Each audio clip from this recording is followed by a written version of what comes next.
Hi everyone, Sarah Vaccaro, your favorite hypnotherapist and rapid transformational therapist. I just wanted to share this analogy with you. It's quite easy to remember because the vast majority of us have this body part, and this body part is ARM. So this acronym is ARM, and it stands for what you can do and what you can use when you find that you're struggling, when you're suffering. Most of us who are stuck in a fawning trauma response are people pleasers and fixers, and it's so easy for us to put everyone else above ourselves and to put ourselves last. And that's what narcissists have you do. They put themselves up here and you down here, and they find that when you're down here, you're much easier to use, abuse, manipulate, and control. So when you're trying to come up that ladder, kick them off and move that ladder up that ladder yourself and develop a better relationship with yourself and get to that place where you don't believe those lies that were told about you as truths anymore, that you're never going to be good enough, you're not pretty enough, not successful enough, you're never going to make it, that no one's ever going to love you, all that stuff, all of those negative limiting beliefs that get ingrained and embedded in your mind when you're in a toxic environment or a toxic and unhealthy relationship. So you're trying to climb your way up this ladder to get to a higher place of self-compassion, self-care, self-love, because when you're down here and you try and do things for yourself, you're told that you're selfish, and you're told that you're trying to impress somebody. Who are you going out to be with? And really it can be simple things like you're just trying to go to the gym because you want to stay healthy, and you are slandered for that. You are completely belittled for that and told that you're going out and you're messing around with a bunch of people, but you know you really want to do that, and you want to do that because it feels good. You want to take care of yourself in a way that you just know is healthy, but you've been put down here so much. So first of all, kick that narcissist off that ladder, get them out of your life, and then here's a technique that you can use and an acronym that you can use to help you remember just what it takes to move back up that ladder to get to a higher level of self-compassion, self-awareness, and self-love without feeling selfish or guilty. So remember this. So ARM, A-R-M. The first step is awareness, and I always say that. First step is awareness that you're in an abusive relationship and getting out of it safely, doing what you need to do to get out of it. It's not an overnight thing. It took me a couple of years because of the financial abuse that was involved. But becoming aware of it is the first step. And then, same thing, awareness. That's the A for ARM. Becoming aware, noticing when you're struggling. Notice what's happening, what occurs when you begin to struggle. Notice your feelings. Notice your body, the sensations that you have. Are your muscles tense? Do you like this because you're just so stressed about this person and this conversation and this situation? Do you feel aches? Do you feel pains? Do you feel your heart start to race? Do you feel your throat start to close? Does it feel like it's difficult to get out those words that your mind is thinking, like they just get stuck in your throat? Do you feel that those knots in your stomach? Notice what you're experiencing, and then identify or name that feeling, that experience. Does it feel like disappointment? Does it feel like loss? Does it feel like abandonment? Does it feel like you're always going to feel this way? Are you having black and white thinking? Are you magnifying something? Are you minimizing your part in this? So just begin to notice and become aware of your body. Do you start to feel it like it's a tension in your head or behind your eyes? Do they feel heavy, and are you crying a lot? And what is it that you're noticing about your body when this is occurring? So the first step is awareness, just kind of doing a body scan, right? And then the R for ARM is recognizing. Recognizing you're not alone. You are not alone, especially if you follow any narcissistic channels or anything like that. There are so many people on there. So know that you're not alone. Everyone suffers, everyone. Even in people in healthy relationships, everyone has difficulties, everyone makes mistakes. And when you recognize that, the R in this acronym, when you recognize that, you feel more connected to people, because when you're struggling, when you're suffering, when you're feeling all of those sensations and feelings, you do feel alone. You feel stuck, you feel isolated and scared, and you feel like nobody gets it. Nobody understands the pain. Nobody understands what you're feeling or what you're going through. And there's a caveat. If you are trying to explain these things to someone who doesn't understand narcissistic abuse, they will more than likely be a detriment to your healing by diminishing what you're experiencing and using gaslighting phrases like telling you, come on, it can't be that bad. Really? Well, I'm sure, well, what did you do, right? And so be careful in this space. You do want to recognize these things. First of all, awareness of those sensations, experiences, and then recognize that you're not alone, and that sometimes through our struggles we can connect with people who've been there and people who get it, people who understand, and begin to connect with people in that space instead of leaving yourself feeling isolated and alone and inadequate because of those sensations that you're experiencing. And then the M for arm is mindfulness. So we're going to go over some mindfulness tips and practices. Mindfully being aware of the negative feelings. And the negative feelings, right? Thoughts create feelings, feelings create actions. So what are the negative thoughts? Being mindful of the thoughts, mindful of the words and the phrases that you are telling yourself. Are they the things that that toxic person in your life told you? And are you now telling those things to yourself? If they're saying you're not good enough and you're not pretty and you're a whatever it is that they're calling you, do you feel that that's true about you? Are you beginning to believe those negative thoughts? So being mindful of your thoughts and the feelings that those create, and then what actions do those take? What actions do you take because of those?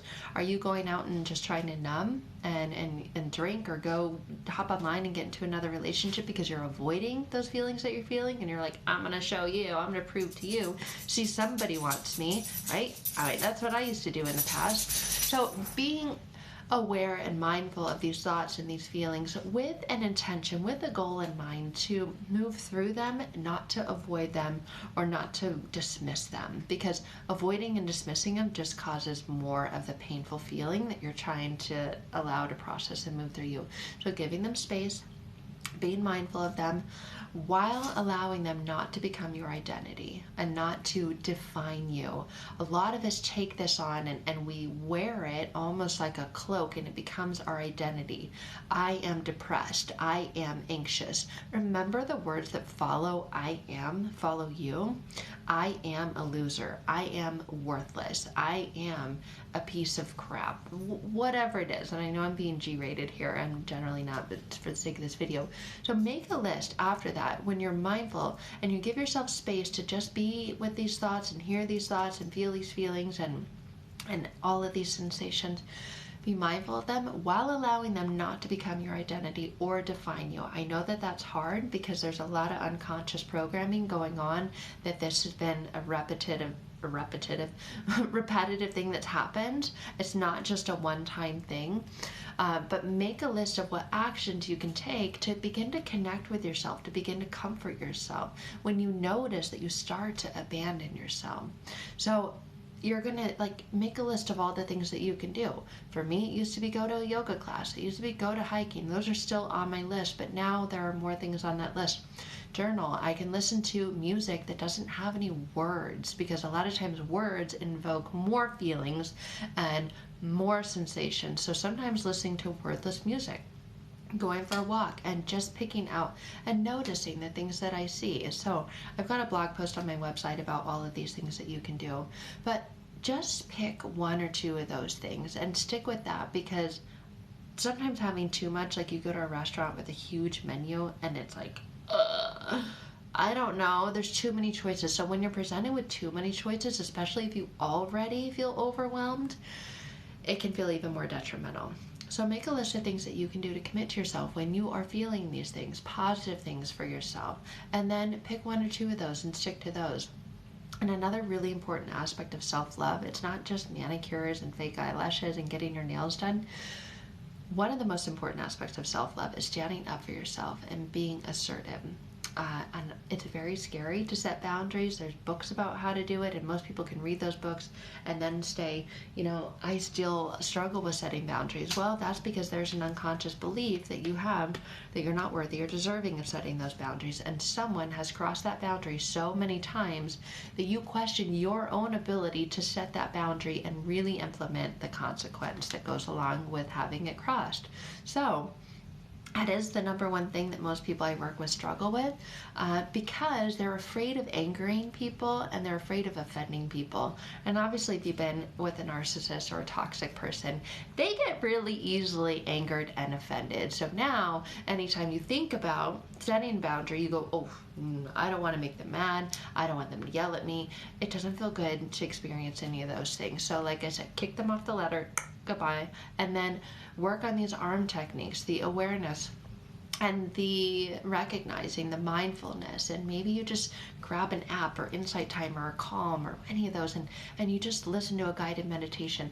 And I know that that's not the answer because I used to try it myself, but it can change you, change your mindset even just for a little bit. It can allow you to be really calm. Maybe that's the one or two things that's on your list that you're going to do for yourself in an act of self-care and self-love. I mean, what's the alternative, right? It's just continuing to let people walk all over you, continuing to let people just completely dismiss your boundaries. So maybe answer these journaling questions. How am I going to show up for myself? Well, how will I listen to my body? How will I recognize what it's telling me? Because when you start to feel like you want to throw up, your body's telling you something's going on. And that's not just like bad takeout. It's a person that you're with. Every time you're around this person, you feel that feeling. Your body's trying to tell you something. How will I prioritize my self-care? What will I do to take care of myself even when others disapprove? How will I work through that, right? How will I comfort myself when I'm having a hard time? So answering those types of journaling questions that really have you turn it around and turn it inward and put it on you. Because a lot of times we want to just sit there and point the finger at other people. Well, that's what the narcissist does, right? They're never, ever taking responsibility or accountability. They're always just sitting there pointing their finger at someone. So it doesn't matter where you begin, you guys, when you're beginning climbing up this ladder again. What matters is that you continue taking one step and then another. Doesn't matter if you stop, take a break, or pause. Sometimes that's very much needed. But what matters is that you keep going, that you keep climbing, and don't go back, right? So continuing to care for yourself and love for yourself, especially if you are familiar with abandoning yourself and criticizing and judging yourself. These are things that you can do, that you can take really small steps in the right direction. A lot of us are taking steps, but in the wrong direction. You're going back to the ex, back to that person, because you're afraid. You're afraid that you'll never find someone to love you ever again, or you're afraid of being alone, or you're afraid that you're not going to make it. Whatever those fears are telling you, what can you do to counteract and contradict those fears, to take care of yourself in the way that you're maybe punished for doing in the past? So remember the ARM method. And if all of this feels like that's great, I've done all this before, I've tried that and it doesn't work, that's because there's something much deeper in your inner unconscious mind, subconscious mind, that's blocking you and preventing you from being able to take those next step forward. So the beauty around hypnosis and rapid transformational therapy is it goes in there and it gets out and removes those unconscious blocks and limiting and negative beliefs that you have about yourself because of those past experiences. So if that's where you're at and you're really ready to get into your mind and get it out so that these things don't feel so hard, so that they seem easy and fun to do, and you're able to prioritize them for yourself because you know that when you do, you feel incredible, but then maybe you slide back down that ladder again, then let's talk. We can talk more about RTT and about hypnosis as well. But I just wanted to share this analogy with you guys. Until then, these are steps that you can take, becoming aware of it, recognizing, and then taking mindful practices, movement, and steps forward to taking care of yourself. Because wherever you go, there you are. So even if you get out of a toxic and unhealthy relationship or environment, but you don't change your own internal unconscious environment, you're still going to have these problems and perceptions about yourself and about the world around you. You're going to still feel like you can't trust anybody else. Well, that's because you don't trust yourself. If you don't trust yourself to trust anyone else, how in the world are you ever going to experience trust, right? But you know that trusting is a healthy thing, and I imagine it's something you want. And if you feel like you can't get it, aren't getting it, then there's other stuff going on, other things that are getting in the way. So it's about getting in there, removing those things so that you can trust and love and be happy and free and prioritize yourself without feeling guilt or shame, all those things. So take on this ARM method if you are looking to have more self-love, more self-care, more self-compassion in your life. But if you're really, really struggling with it, then let's talk. There's some deeper things going on that we can just remove. Okay? All right, you guys, thank you so much. Have a beautiful day, and I'll see you all very soon.